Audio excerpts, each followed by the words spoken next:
Everyone has a first memory. Whether or not it's real or just your mind's best guess at filling in the gaps of childhood, we all have one. Mine is this. My baby sister, in her car seat, sat in the middle of the hallway of our condo in Kirkland. The walls were red. I was 3. I remember reciting to her the Bible story I had been taught in Sunday school that week. I don't remember the story, but I remember my parents were watching. As I think back, I wonder if I had told that story out of a genuine desire to share the gospel, or if I was just a suck-up trying to impress my parents by knowing a buttload of crap about the gospel. The next story comes years later. I was in elementary school. My mom would wait for the bus with me. My dad was the driver. After riding on my dad's bus, he would drop me off at school where my mom would be clocking in for the day. My parents wanted the best for me. I always knew that. There was never a doubt in my mind that they would love me and support me no matter what I did. That's still the case today.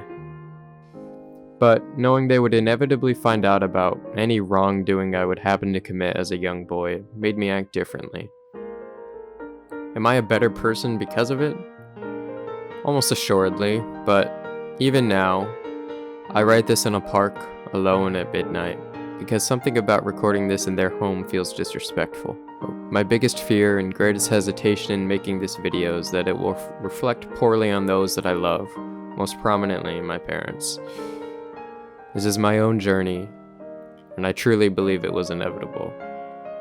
I had one of the most privileged childhoods I know of by far. I'm scared of having kids because I know I wouldn't be able to do as good a job as they did.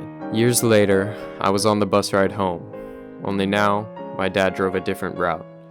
There was no immediate repercussion for breaking my morals.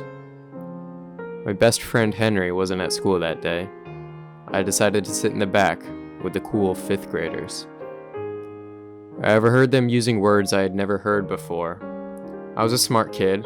I could tell that these were powerful words, profanities.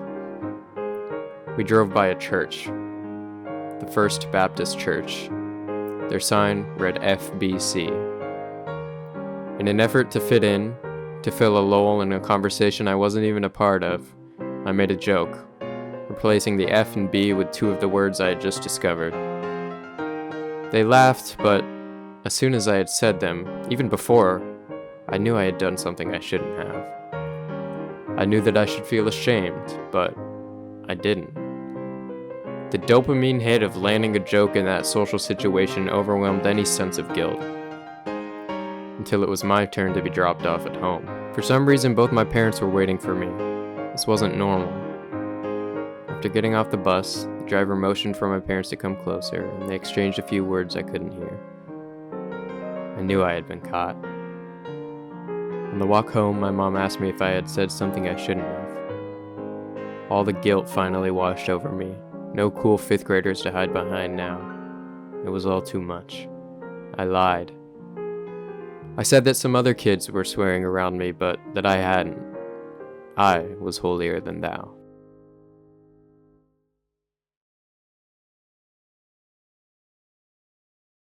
Today, I'm 21 years old, almost 22. If you were to ask me if I consider myself a Christian, my answer would depend on the day.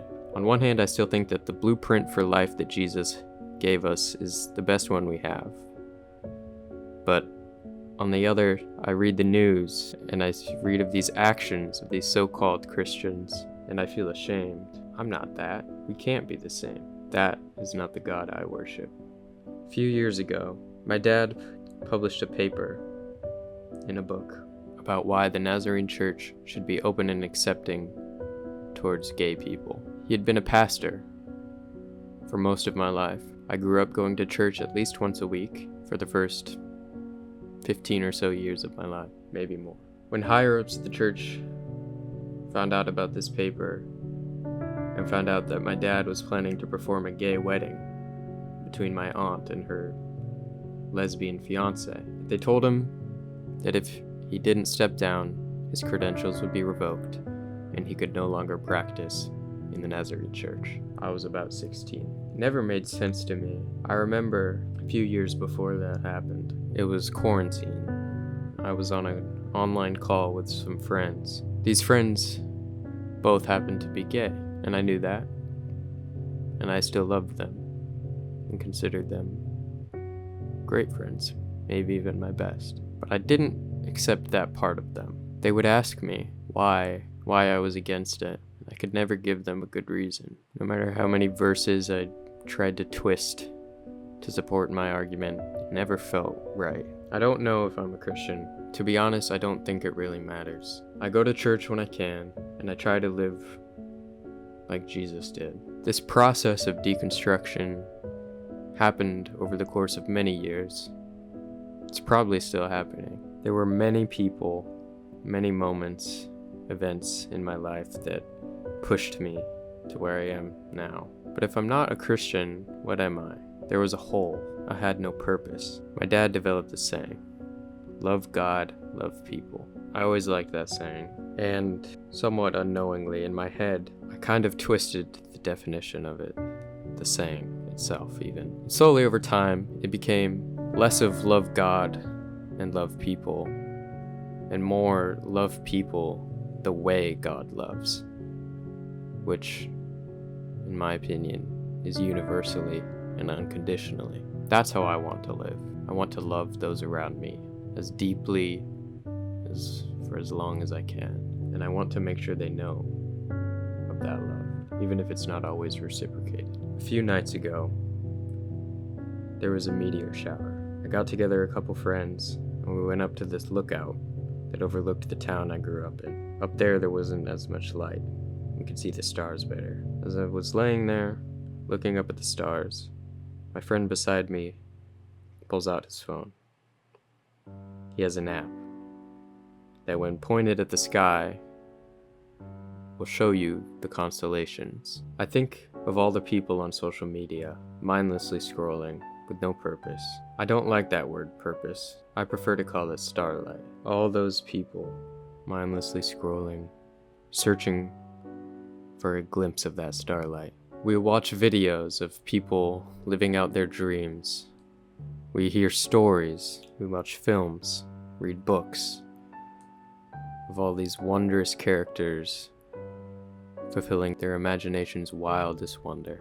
But that's not us. It's not real. It's like that app looking up at the constellations. Yeah, we can see it, and maybe from a wider, more profound perspective, but it's not real. There's no substance there. We're looking at a recreation of starlight. We're told from a very young age that we're supposed to have a purpose. We're supposed to find the thing we're good at, the skill we can contribute to society. Find some direction that makes everything feel like it's going somewhere. Like there's some big plan, some big finish line, that if we just put in a few more hours of work, maybe we'll get there. I don't think purpose works like that. I don't think there's a finish line. I think you have to pick a way that you want to move through this world. You have to stay as true to that as you can. For me, it's love. When I'm around those that I love, and I make them laugh, like those 5th graders on the bus, it makes me feel something deeper. That feeling is my starlight. Stars have always been used to navigate. They're unfathomably far away. Sometimes you can barely see them. But if you know how to look, you can use them as direction. It's like our starlight. It doesn't tell you exactly where to go, but it tells you a rough direction. And sometimes it gets cloudy, and you lose sight of that starlight. But eventually, the sky will clear, and the light will shine again. The problem is that in our modern world, there are so many clouds in that sky. Social media, jobs, government. It's easier than ever before to lose track of that starlight. We can get so caught up in looking at everyone else's that we forget to look for our own. Ralph Waldo Emerson published an essay called Self-Reliance. It's one of those pieces of writing that seems to become more and more relevant the further away you get from it. Emerson wasn't simply making the argument that you should be confident. He was talking about something much more fundamental.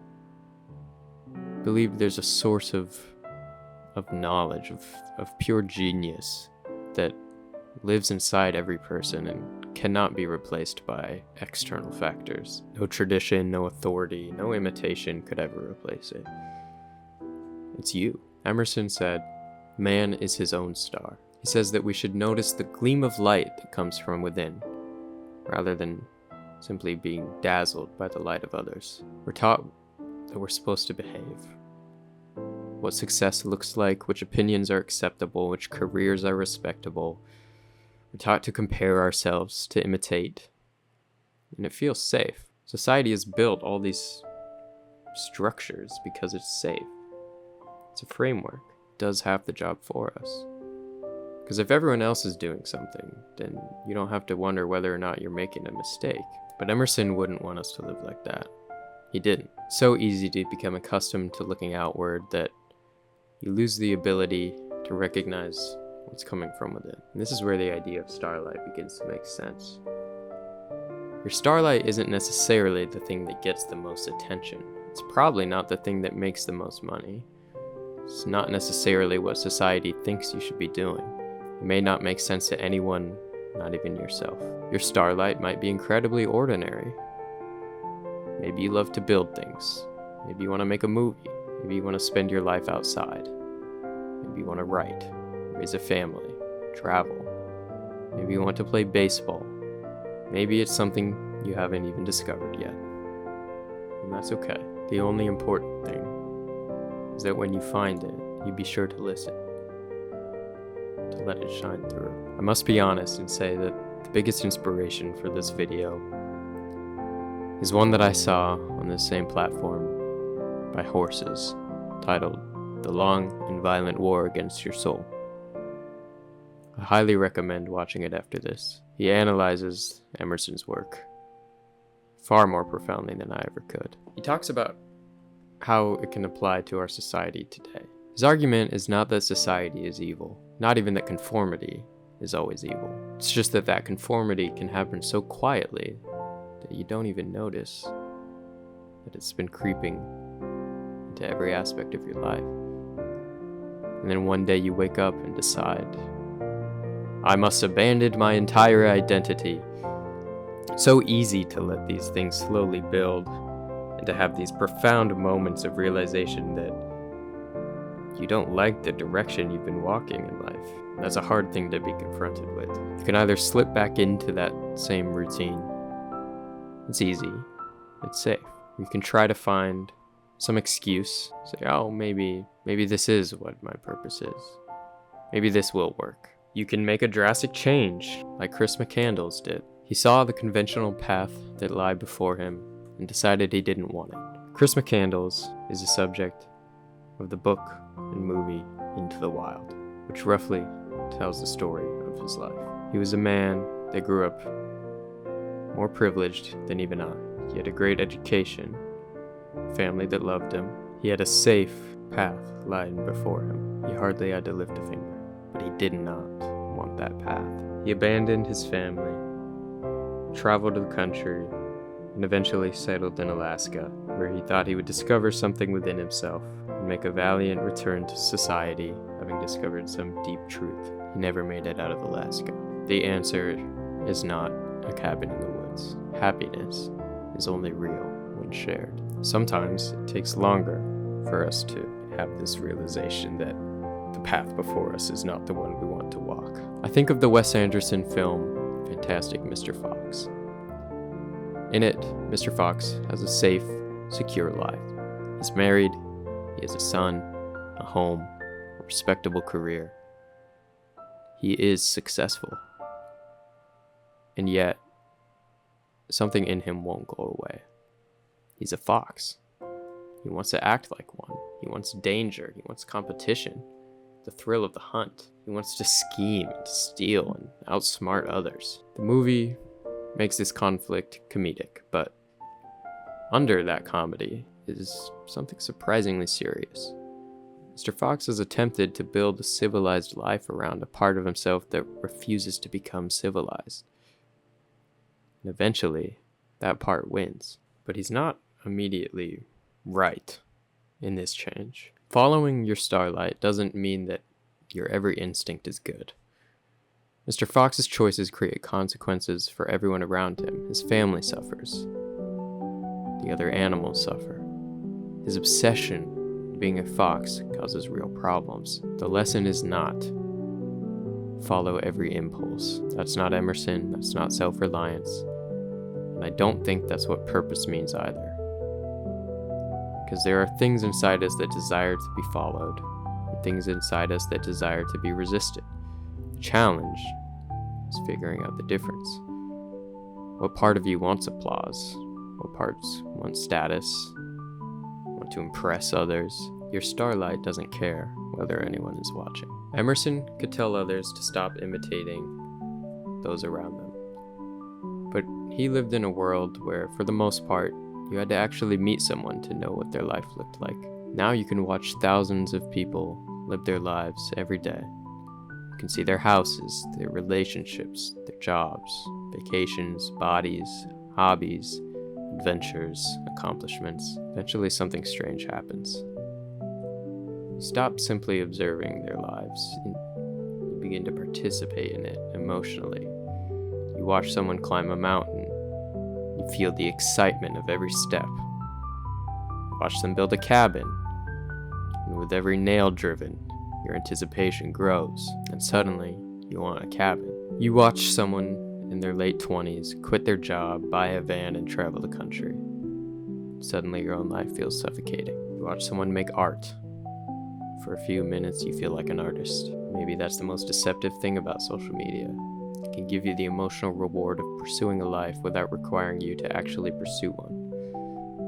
Without requiring you to even leave the comforts of your couch. You can experience someone else's adventure from your bedroom. You can watch someone else take the risk. Watch them build the thing, find their meaning.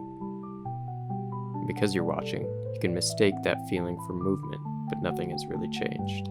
The video ends, your phone goes dark, you're still in the same room. I'm reminded again of that constellation app, Orion, Big Dipper.